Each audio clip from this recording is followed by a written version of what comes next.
Twelfth class maths. तो देखो chapter 6 के अंदर अब तक काफी सारी एक्सरसाइज कर ली है, काफी सारी तो खैर नहीं, दो ही करी है ना। अब हम स्टार्ट करेंगे 6.3। तो देखो 6.3 स्टार्ट कराने से पहले मैं तुम्हें कुछ बातें लिखवा देता हूँ क्योंकि नई एक्सरसाइज है, नया टॉपिक है। तुमने 11th क्लास के अंदर एक चैप्टर पढ़ा है जिसका नाम क्या है, स्ट्रेट लाइन। पता नहीं पढ़ा है या नहीं पढ़ा है ना। खैर, पढ़ा हो तो भी कोई मतलब नहीं है और ना पढ़ा हो तो भी कोई मतलब नहीं, बस छोटी मोटी बातों की जरूरत पड़ेगी और वो मैं हाथों हाथ बता दिया करूंगा। देखो, दो तीन चीजें लिख लो। पहले तो लिखो नंबर 1,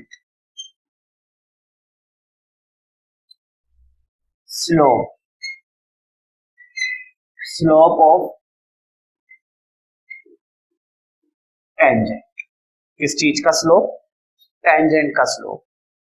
इस एक्सरसाइज के अंदर बस दो ही चीजें हैं, एक तो टेंजेंट का स्लोप और एक नॉर्मल का स्लोप। किसका स्लोप? एक तो स्लोप ऑफ टेंजेंट और एक स्लोप ऑफ नॉर्मल। अब मेरी बात को ध्यान से सुनो, मैं तुमसे बोलूंगा कि तुम्हें टेंजेंट का स्लोप भी आता है और नॉर्मल का स्लोप भी आता है। तुम कहोगे कि अभी तो स्टार्ट करा है, हमें कैसे आता है, हमें तो वो नहीं आता जो मैंने करा दिया है। बिल्कुल सही, लेकिन मैं दावा करता हूँ कि तुम्हें मालूम है। मुझे बताओ इसका क्या मतलब होता है। ध्यान से देखो, इसका मतलब होता है derivative of y with respect to x। अभी तक क्या बोलते थे इसको? डेरिवेटिव बोलते थे ना, derivative of y with respect to x। अब इसको डेरिवेटिव मत बोलना, अब इसको क्या बोलेंगे? Slope of tangent. तो तुम्हें अगर डेरिवेटिव आता है तो तुम्हें क्या आता है? तुम्हें स्लोप निकालना आता है। अगर मैं तुमसे बोलूं कि इसका डेरिवेटिव निकालो तो तुम क्या बोलोगे? डेरिवेटिव मतलब स्लोप, स्लोप मतलब डेरिवेटिव। अगर मैं तुमसे कहूँ कि इसका स्लोप निकालो, कोई इक्वेशन है तुम्हारे पास और मैंने तुमसे कहा कि उसका क्या निकालो? स्लोप निकालो।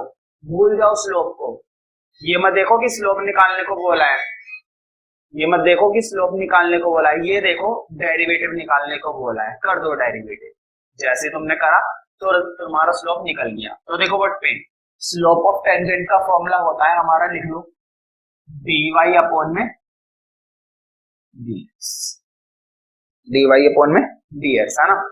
अब ये तो है टेंजेंट के स्लोप का फॉर्मूला। तुम सोच रहे होंगे नॉर्मल में भी यही आएगा। नहीं, नॉर्मल में थोड़ा सा फर्क है, थोड़ा सा। मैं तुम्हें एक लॉजिक बता देता हूँ, नॉर्मल टेंजेंट का उल्टा होता है। नॉर्मल टेंजेंट का क्या होता है? उल्टा होता है। अगर तुमने टेंजेंट का निकाल लिया है तो नॉर्मल के लिए क्या कर दो? उल्टा कर दो। बताओ dy अपॉन में dx का क्या कर दो? उल्टा कर दो, dx अपॉन में dy। और एक छोटा सा फर्क और है, टेंजेंट में प्लस आता है, नॉर्मल में माइनस आता है। तुम कहोगे माइनस ही क्यों? भाई फॉर्मूला है, मैंने थोड़ी ना बनाया है जो मैं बताऊंगा। माइनस आता है तो आता है, ठीक है। वैसे जिन लोगों के पास साइंस होती है उन्हें ये बात मालूम है कि यहाँ पर माइनस क्यों आता है। फिजिक्स के अंदर इसका रीजन बताया जाता है कि टेंजेंट के स्लोप में प्लस क्यों आता है और नॉर्मल के स्लोप में माइनस क्यों आता है। क्योंकि ये स्लोप का टॉपिक इकोनॉमिक्स में भी होता है, मैथ्स में भी होता है और फिजिक्स में भी होता है ना। फिजिक्स में बहुत ज्यादा इलेबोरेटेड होता है, 10th में थोड़ा बहुत होता है न्यूमेरिकल, और इकोनॉमिक्स में नाम के लिए होता है। इकोनॉमिक्स में सिर्फ नाम के लिए होता है, मैथ्स में थोड़ा सा ज्यादा होता है और फिजिक्स में सब कुछ होता है। फिजिक्स में एक एक चीज पढ़ाई जाती है इसकी, है ना। लेकिन मैथ्स में सिर्फ क्या पढ़ाना है? फॉर्मूला, और उसके बेस पर फिर क्वेश्चंस। बस अब स्टार्ट करते हैं। देखो, टेंजेंट का स्लोप बोलेगा तो डेरिवेटिव निकाल देना, नॉर्मल का स्लोप बोलेगा तो उसका उल्टा कर देना। समझ रहे हो ना? इस पर ज्यादा मत ध्यान दो, नॉर्मल पे जब क्वेश्चन आएंगे तब समझ में आ जाएगा। एक पेज खाली छोड़ देना, जिस पेज पर ये 2 पॉइंट लिखनी है ना तुमने, उस पेज को खाली छोड़ दो। कुछ और पॉइंट्स लिखाऊंगा, जैसे जैसे क्वेश्चंस होते जाएंगे वैसे वैसे मैं तुम लोगों को पॉइंट्स लिखवाता जाऊंगा, ठीक है। क्योंकि इस एक्सरसाइज के अंदर थोड़े से ज्यादा पॉइंट आएंगे। और ध्यान रखना, अगर तुम मुझसे पूछोगे कि सबसे इंपॉर्टेंट एक्सरसाइज कौन सी है, तो मैं एक तो बताता हूँ 6.1 और एक बताता हूँ 6.3। ये दोनों ही एक्सरसाइज इंपॉर्टेंट है 4 मार्क्स के लिए। और यहाँ से कई बार 6 नंबर तक का भी क्वेश्चन आया है, कई बार, ठीक है, हमेशा नहीं, कई बार आया है। स्टार्ट करते हैं। क्वेश्चन नंबर 1 एनसीईआरटी तुम सबके पास होनी चाहिए। Find the slope of tangent. मुझे बताओ क्या पूछा है, स्लोप ऑफ टेंजेंट मतलब क्या पूछा है, डेरिवेटिव। स्लोप ऑफ टेंजेंट कहने का मतलब डेरिवेटिव। हाँ, कर्व दे रखा है भाई, y इक्वल टू 3x की पावर 4 माइनस 4x, ठीक है। और x इक्वल टू क्या बता रखा है, 4, उसको तो हम बाद में देखेंगे। मुझे बताओ स्लोप पूछा है, क्या पूछा है, स्लोप, और वो भी किसका स्लोप, टेंजेंट का। तो मुझे बताओ डेरिवेटिव करना है ना। देखो y का डेरिवेटिव कर दो किसकी रिस्पेक्ट में, x की रिस्पेक्ट में। इधर देखो पे मुझे बताओ 3x की पावर 4 का डेरिवेटिव तो तुम्हें आता है 4, आगे आ गया, बताओ 4 की 3 से मल्टीप्लाई हो गई 12 बन गया, और ऊपर 4 आगे आ गया तो ऊपर कितनी पावर रह गई, 3, है ना। डेरिवेटिव याद है ना, 4 आगे आ गया, 4 3 जा कितने हो गए 12, और ऊपर रह गई पावर 3। अब मुझे बताओ 4x का डेरिवेटिव क्या होता है, -4। अब क्वेश्चन ने कहा था कि स्लोप बताना है 4 पर, वो भी बोर्ड पे देखो कैसे लिखना है। तुम्हें डेरिवेटिव निकालना है और कितनी वैल्यू पर, 4 पर, क्योंकि क्वेश्चन ने हमें x की वैल्यू क्या दी है, 4। जो भी क्वेश्चन x की वैल्यू देगा ना, उस वैल्यू को पुट कर दिया करो किसमें, कर्व के अंदर नहीं, डेरिवेटिव के अंदर। अब देखो कैसे पुट करना है, मुझे बताओ। यहाँ पर मैं x की जगह 4 पुट कर दूंगा, यहाँ पर -4 रहेगा। हाँ, इसको सॉल्व कर लेना भाई, मैं तुम्हें कंप्लीट बता देता हूँ। जब पूरा सॉल्व कर लोगे तो सॉल्व करने के बाद जो फाइनल आंसर आएगा वो आएगा 764। तो इस क्वेश्चन में हमसे टेंजेंट का स्लोप पूछा गया था और हमने टेंजेंट का स्लोप निकाल दिया। पहले तो स्लोप निकाल दिया, बाद में उन्होंने कहा था कि x की वैल्यू भी डालनी है, तो हमने वो x की वैल्यू भी डाल दी। तो देखो फर्स्ट क्वेश्चन में हमने कुछ भी नहीं करा, पहले हमने क्या निकाला, डेरिवेटिव। देखो पूरे चैप्टर के अंदर है ना, अलग अलग तरीके से हमसे वो क्या निकलवा रहे हैं, डेरिवेटिव निकलवा रहे हैं। इससे पहले एक्सरसाइज में इंक्रीजिंग डिक्रीजिंग में भी डेरिवेटिव निकाला, उससे पहले एक्सरसाइज में रेट ऑफ चेंज था, वहां पर भी हमने डेरिवेटिव निकाला, और यहाँ पर भी डेरिवेटिव निकाल रहे हैं, और अगली एक्सरसाइज में भी डेरिवेटिव निकालेंगे। क्यों, क्योंकि चैप्टर का नाम क्या है, एप्लीकेशन ऑफ डेरिवेटिव। तो डेरिवेटिव तो आए भाई, ठीक। फर्स्ट क्वेश्चन खत्म हो गया। देखो जो नेक्स्ट क्वेश्चन है बिल्कुल सिमिलर क्वेश्चन, इसी पर बेस्ड। जिस तरीके से हमने ये वाला क्वेश्चन करा है बिल्कुल उसी तरीके से वो वाला क्वेश्चन करेंगे, जरा सा भी फर्क नहीं है। पढ़कर देखो,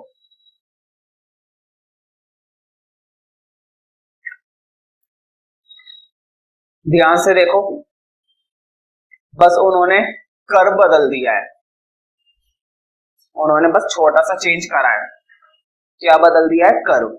देखो find the slope of tangent to the curve. हाँ, कर्व क्या है वो लिख लेता हूं भाई, x-1 x-2, ठीक है। x not equal to 2। देखो उन्होंने कहा है कि x दो के बराबर नहीं है, जो नहीं है उसको छोड़ो, जो है वो बताओ। x की वैल्यू कितनी दे रखी है, इस बार x की वैल्यू कितनी दे रखी है, 10। जरूरी नहीं x की वैल्यू हमेशा देंगे, देंगे तो डाल देना, नहीं देंगे तो मत डालना, सीधी सी बात है। ये तो है नहीं कि जबरदस्ती की डालेंगे डालेंगे, है ना। दे रखी है तो डाल दो, नहीं दे रखी तो कोई बात नहीं है। अगर नहीं दे रखी है तो कोई बात नहीं है। स्टार्ट करते हैं। बताओ स्लोप पूछा है, स्लोप का मतलब डेरिवेटिव। स्लोप का मतलब उसने हमसे क्या पूछ लिया, डेरिवेटिव। तो देखो मुझे बताओ, कोशेंट रूल लगाना पड़ेगा ना।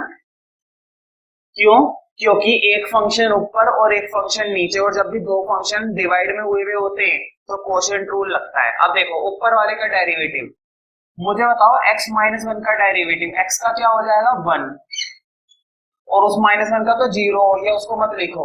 ऊपर का डेरिवेटिव देखो, x का डेरिवेटिव क्या हो गया 1, -1 का क्या हो गया 0, से रहने दो। अब नीचे वाला आ गया एज इट इज माइनस।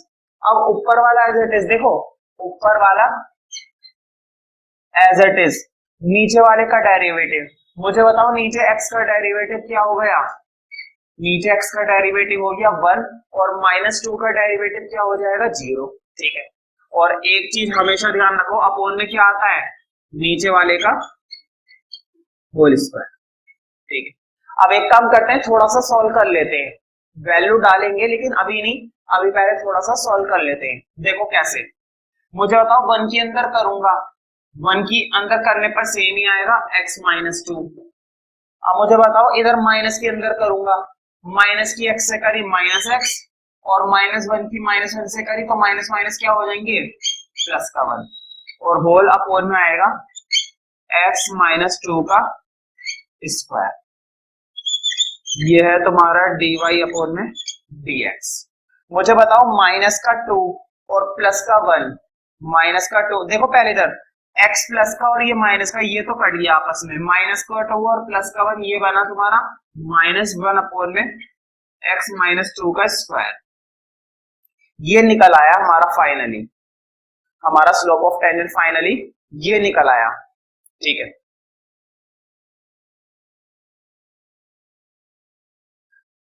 अब क्वेश्चन ने बोला था कि x की वैल्यू कितनी है, 10 है।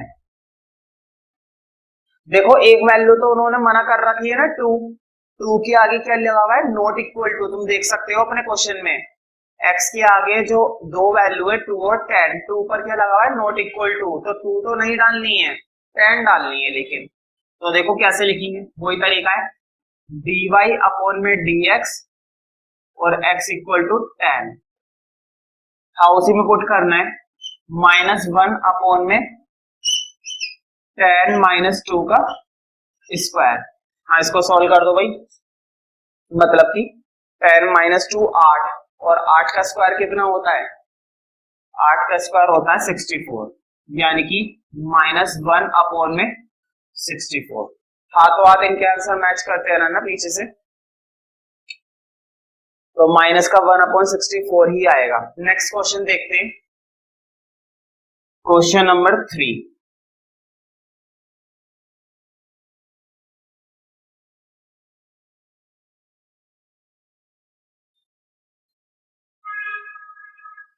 Find the slope of tangent, फिर से क्या बोला है, स्लोप, और वो भी किसका, टेंजेंट का। तो इसका मतलब मैं क्या निकालने वाला हूं, डेरिवेटिव, और कर्व दे रखा है हमें, बहुत ही बढ़िया कर्व है, y equal to x cube minus x plus one at a point whose x coordinate is. उन्होंने हमें x का कोऑर्डिनेट बता दिया, बताना x का कोऑर्डिनेट कितना बता रखा है, 2। वही बात है, पहले इन्होंने लैंग्वेज में नहीं लिखा था, इस बार इन्होंने लैंग्वेज में लिख दिया। क्या लिख दिया, x कोऑर्डिनेट। x कोऑर्डिनेट का मतलब होता है x की value, y coordinate, y coordinate का मतलब होता है y की वैल्यू। लेकिन ज्यादातर क्वेश्चन तुम्हें कौन सी वैल्यू देगा, x की, ज्यादातर क्वेश्चन तुम्हें हमेशा x की वैल्यू देगा, y की नहीं देगा। ठीक है, तो x की वैल्यू तुमने लिख ली। अब स्लोप पूछा था ना, डेरिवेटिव करते हैं, देखो जरा, अगर मैं डेरिवेटिव करूंगा तो x क्यूब का डेरिवेटिव हो गया 3x स्क्वायर, माइनस x का डेरिवेटिव माइनस वन, और प्लस वन कॉन्स्टेंट है ना, ये वन हमारा क्या है, कॉन्स्टेंट, और कॉन्स्टेंट का डेरिवेटिव तुम्हें मालूम है क्या हो जाता है, 0। तो फाइनली यही आ गया। अब उन्होंने कहा है कि x का कोऑर्डिनेट 2 डालना है, मतलब x की जगह कितनी वैल्यू डालनी है, 2, तो 2 पुट करेंगे। देखो 3x की जगह आ रहा है 2 का स्क्वायर माइनस वन, देखो 2 का स्क्वायर 4, और 4 की 3 से 12, और 12 में से 1 गए 11, तो हमारा स्लोप ऑफ टेंजेंट कितना निकल आया है, 11। क्वेश्चन ने हमसे स्लोप पूछा था टेंजेंट का, और कितने पॉइंट पर पूछा था, 2 पर, x इक्वल टू 2 पर ही तो पूछा था, वो हमने निकाल दिया, x इक्वल टू 2 पर पूछा था, वो हमने निकाल डाला। नेक्स्ट क्वेश्चन देखते हैं, देखो नेक्स्ट क्वेश्चन बिल्कुल इसी तरह से, slope of tangent to the curve y equal to ये, और x का कोऑर्डिनेट हमें फिर से दे रखा है, बिल्कुल सेम टू सेम है ना, थर्ड पर बेस्ड है। इस पर h डाल लो, अगर क्लास में समय बचेगा तो क्लास में ही कर लेना, एंड में जब वीडियो खत्म हो जाएगी, अगर समय बचेगा तो ठीक है, नहीं तो घर पे कर लेना। फिलहाल इस पर h डाल लो, ठीक है, समय रहता है तो कर लेना, नहीं बचता है तो घर पर कर सकते हो। नेक्स्ट क्वेश्चन देखते हैं, क्वेश्चन नंबर 5। देखो क्वेश्चन नंबर 5 के अंदर स्लोप ऑफ नॉर्मल आ गया है ना,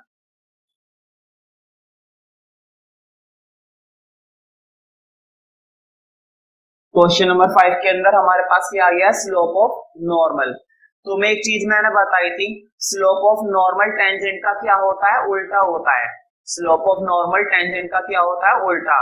स्लोप ऑफ टेंजेंट क्या होता है, dy अपॉन में dx, लेकिन नॉर्मल क्या होता है, dx अपॉन में dy। उसमें आता है प्लस, इसमें आता है माइनस। ठीक है, अब मैं तुम्हें एक बात बता रहा हूं, जब भी क्वेश्चन तुमसे नॉर्मल का स्लोप पूछेगा ना, जब भी क्वेश्चन तुमसे नॉर्मल का स्लोप पूछेगा तो तुम्हें पहले टेंजेंट का स्लोप निकालना ही पड़ेगा।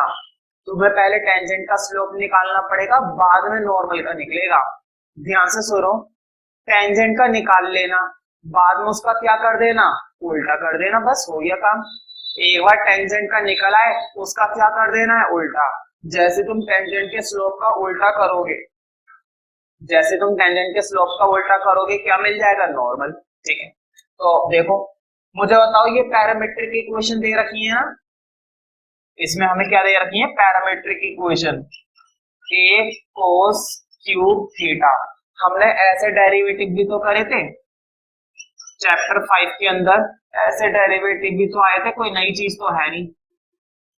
5/4 क्या कोई नई चीज है, कोई नई चीज नहीं है। ठीक है, तो मुझे बताओ, जब भी पैरामीट्रिक इक्वेशन होती है तो अलग अलग डेरिवेटिव किया जाता है ना, याद है ना, चैप्टर 5 में मैंने बताया था।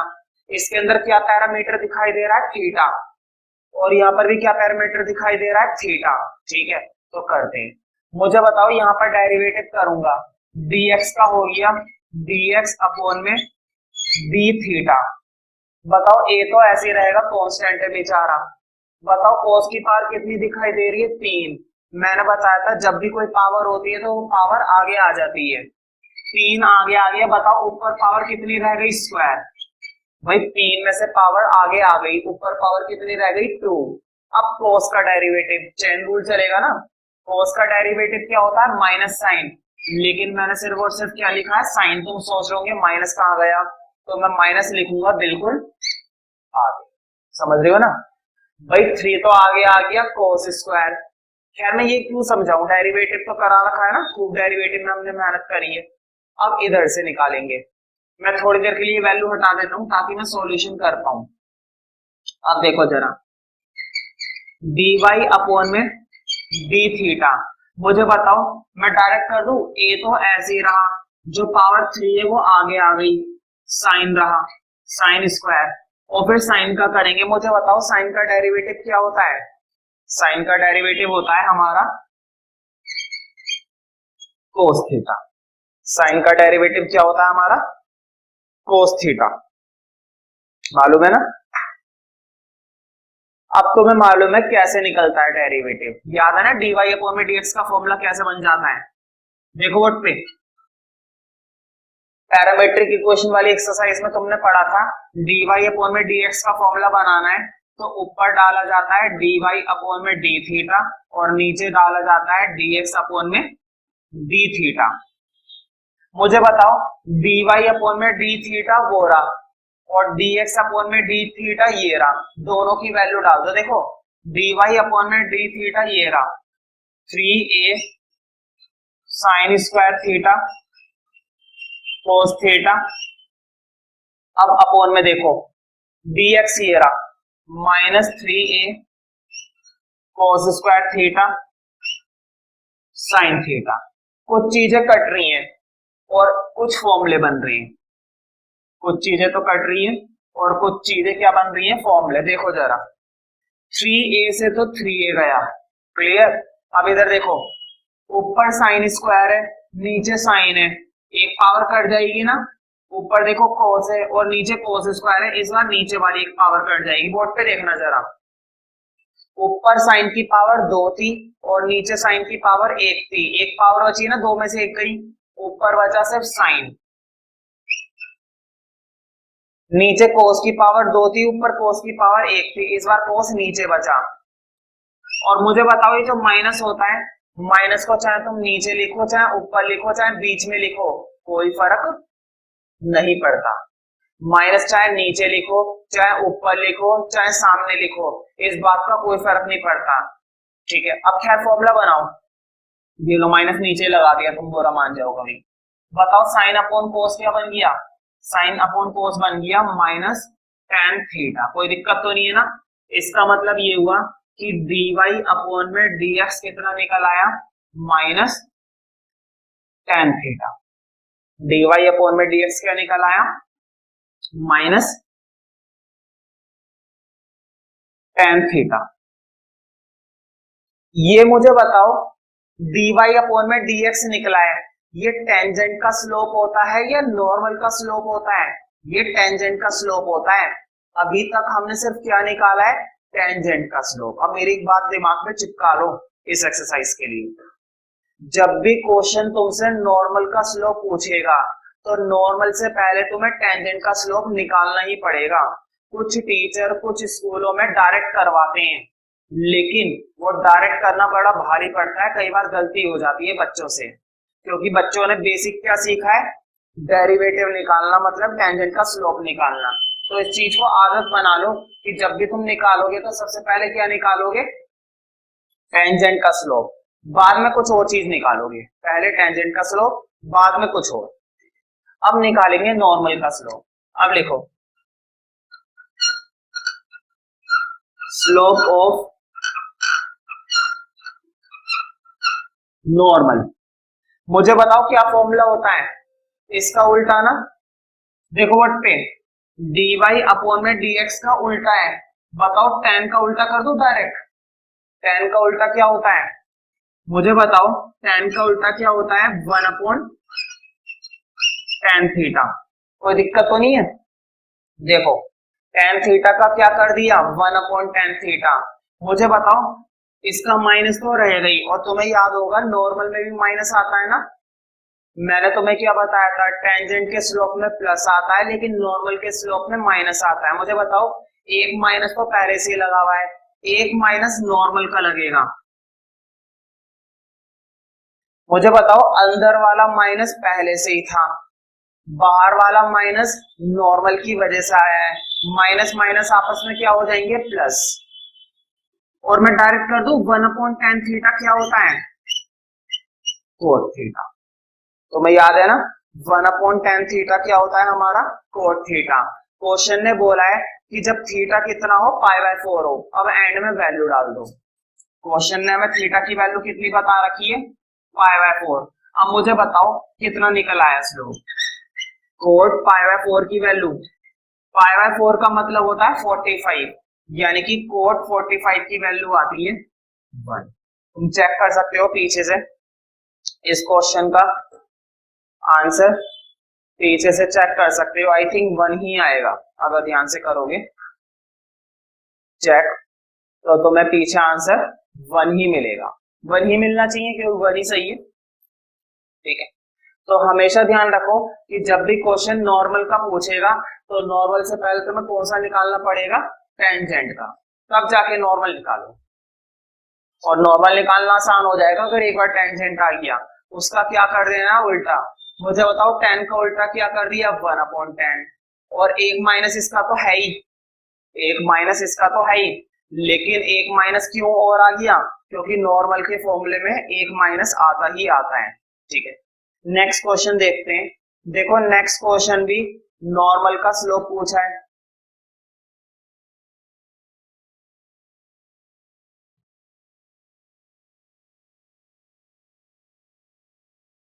नेक्स्ट क्वेश्चन में भी हमसे क्या पूछा है, नॉर्मल का स्लोप, और दोनों की दोनों क्या दे रखी है, पैरामीट्रिक इक्वेशन, और देखो थीटा की वैल्यू भी दे रखी है। फिर से वही करना है, टेंजेंट का स्लोप निकालना, बाद में नॉर्मल का। इस पर h डाल लो, अगर आज समय बचेगा क्लास में तो अभी के अभी कर लेना बैठकर, नहीं तो घर पर कर लेना, ठीक है। नेक्स्ट क्वेश्चन देखते हैं, क्वेश्चन नंबर 7। देखो फाइंड द पॉइंट्स, क्वेश्चन ने क्या बोला है, फाइंड द पॉइंट्स। ये वैरायटी इंपॉर्टेंट है, पॉइंट फाइंड आउट करने वाले क्वेश्चंस पेपर में देखने को मिलते हैं। क्वेश्चन क्या पूछेंगे, पॉइंट्स। पॉइंट्स का मतलब होता है तुम्हें x और y की वैल्यू निकालनी है, तुम्हें x और y की क्या निकालनी है, वैल्यू निकालनी है, ठीक है। देखो मैंने तुम्हें पॉइंट डलवाए थे ना जब एक्सरसाइज स्टार्ट करवाई थी, मैंने नंबर 1 में फॉर्मूला लिखवाया था और नंबर 2 में फॉर्मूला लिखवाया था, और मैंने बोला था पेज खाली छोड़ देना है ना, उस पेज पर जरा वापस आ जाओ, जो पेज मैंने खाली छुड़वाया है उस पेज पर वापस आ जाओ और उस पेज पर लिखो नंबर 3। उस पेज पर लिखो नंबर 3, ठीक है। उस पेज पर नंबर 3 पॉइंट डालो और नंबर 3 में लिखो लिखो when tangent parallel x axis। Board पे देखो, दो लाइनों का मतलब क्या होता है, पैरेलल। देखो जब क्वेश्चन तुम्हें टेंजेंट पैरेलल बताएगा और किसके पैरेलल बताएगा, एक्स एक्सिस के। जब भी क्वेश्चन तुम्हें टेंजेंट क्या बताएगा, पैरेलल, और किसके पैरेलल बताएगा, एक्स एक्सिस के पैरेलल। तो तुम्हें क्या करना है, बोर्ड पे देखना, तुम्हें कुछ भी नहीं करना, तुम्हें जो स्लोप निकलेगा वो स्लोप तुम्हें किसके बराबर रख देना है, 0। तुम्हें वो स्लोप किसके बराबर रख देना है, 0 के, ठीक है।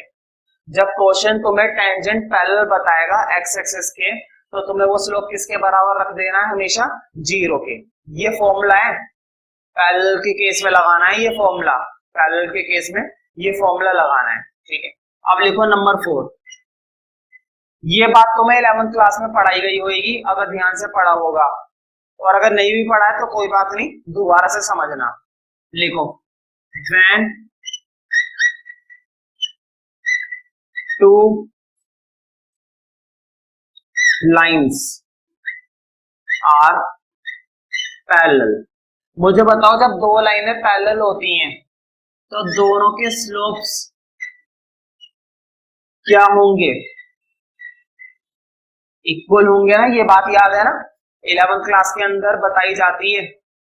जब भी दो लाइनें आपस में क्या होती हैं, पैरेलल, तो दोनों के स्लोप क्या होते हैं, इक्वल।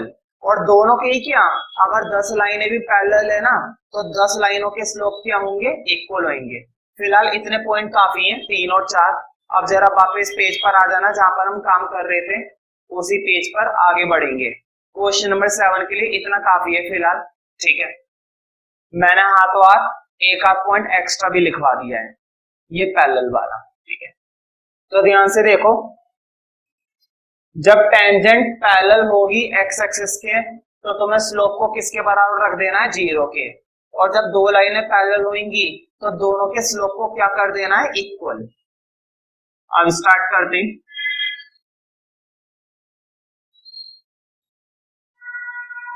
देखो, find the points at which tangent to the curve is parallel to x axis. मुझे बताओ ये टेंजेंट हमें क्या बता रखी है, पैरेलल बता रखी है, और किसके पैरेलल बता रखी है, एक्स एक्सिस के। मैंने अभी अभी बताया था जब भी कोई टेंजेंट तुम्हें पैरेलल बताएंगे एक्स एक्सिस के तो तुम्हें स्लोप को किसके बराबर रख देना है, 0 के। तो एक काम करते हैं, पहले स्लोप को निकाल लें। X cube minus 3x square, x cube minus 3x square minus 9x plus 7, ठीक है। हाँ, पहले डेरिवेटिव निकाल तो लो, बाद में तो रखोगे। बताओ एक्स क्यूब का डेरिवेटिव, अब तो बच्चा जानता होगा। एक्स क्यूब का डेरिवेटिव हो गया 3x स्क्वायर, 3x स्क्वायर का हो गया माइनस 6x, और माइनस 9x का हो गया माइनस 9, और 7 का क्या हो गया, 0। अब तुम्हें मालूम है, मैंने बताया था जब भी क्वेश्चन टेंजेंट तुम्हें पैरेलल बोलेगा एक्स एक्सिस के तो तुम्हें उस डेरिवेटिव को किसके बराबर रख देना है, 0 के। कोई रीजन नहीं देना, सीधा रख दो। ये बात कॉमन है कि तुम 0 रख सकते हो। हाँ, 0 रखने के बाद डेरिवेटिव डाल दो, 3x square minus 6x minus 9 equal to 0। हाँ, सॉल्व करो इसको। मुझे बताओ, सॉल्व करने से पहले पहचानो क्वाड्रेटिक इक्वेशन है ना, और 3 कॉमन आ रहा है। क्वाड्रेटिक इक्वेशन है और कितना कॉमन आ रहा है, 3। एक काम करो, 3 कॉमन ले लो, X square 2x minus 3 equal to 0। मुझे बताओ, जैसे ही मैंने 3 कॉमन लिया वो 3 उधर जाके क्या हो गया, खत्म। तुम देख रहे होंगे मैंने 3 कॉमन लेकर दिखाया नहीं कि 3 कहाँ गया। तो ये बात कॉमन है कि 3 कॉमन लेकर उधर क्या हो गया है 0, 3 उधर जाकर क्या हो चुका है खत्म। तो 3 को तुम्हें शो करने की जरूरत नहीं है, 3 को तुम्हें शो करने की जरूरत है ही नहीं, 3 तुम्हें शो करने की बिल्कुल भी जरूरत नहीं है। हाँ क्वाड्रेटिक इक्वेशन है, फटाफट से फैक्टर बनाओ, देखो कितने बढ़िया फैक्टर बन रहे हैं इसके। 3 1 जा 3, हाँ 3 के फैक्टर बनाने हैं और बीच में तुम्हारे पास -2 है, तो देखो ये फैक्टर बन गए, x² माइनस का 3x प्लस का x -3, है ना भाई। बीच में क्या चाहिए, 2 फैक्टर बनाने आने चाहिए। 12th क्लास में हो तुम, 12th क्लास में मैं ये काम नहीं सिखाता हूँ कि तुम्हें क्वाड्रेटिक इक्वेशन के फैक्टर बनवाऊं, ठीक है, लेकिन फिर भी अगर किसी को डाउट होता है तो पूछ सकता है। फैक्टर बना दिए, कॉमन वगैरह ले लो, x -3 plus 1 equal to 0, x -3 x plus 1 equal to 0, बताओ ये बनाना।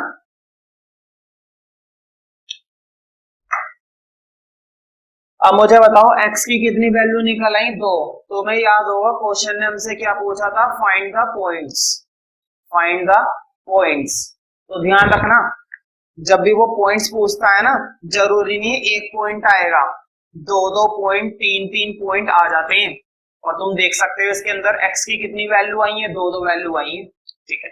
तो जरूरी नहीं है 1 ही पॉइंट आएगा, 2 पॉइंट आ सकते हैं, 3 पॉइंट आ सकते हैं। फिलहाल मुझे बताओ क्या क्या आ गया, एक तो आ गया x की वैल्यू 3 और एक आ गया x की वैल्यू -1। मुझे बताना प्लस का 1 उधर जाके -1 हो जाएगा ना, तो 2 पॉइंट बन गए। अब देखो इस x की वैल्यू को ना y में पुट कर देना, y हमें बता रखा था ना, क्वेश्चन ने हमें y दे रखा था, देखो व्हाट पे x की जगह यहाँ पर 3 पुट कर देना, तुम्हें y मिल जाएगा। यहाँ पर भी x की जगह -1 पुट कर देना, तुम्हें क्या मिल जाएगा, y मिल जाएगा। और एंड में तुम्हारे पॉइंट कंप्लीट हो जाएंगे, एंड में तुम्हारे पॉइंट कंप्लीट हो जाएंगे। जो भी x की वैल्यू निकलती है ना, उस x की वैल्यू को एंड में किस में पुट करके दिखाना है तुम्हें, y के अंदर, और वहां से क्या सॉल्व करनी है, y की वैल्यू। y की वैल्यू जैसे ही सॉल्व हो जाए तुरंत उसके क्या बना देना, पॉइंट और x और y के, ये छोड़ देना बस। लेकिन y की वैल्यू सही निकालना, एक बार 3 पुट कर दो और एक बार -1 पुट कर दो, जैसे पुट करोगे तुम्हारी y की वैल्यू आ जाएगी। कैलकुलेशन पर थोड़ा सा ध्यान देना, कभी गलत सलत कर दो कैलकुलेशन।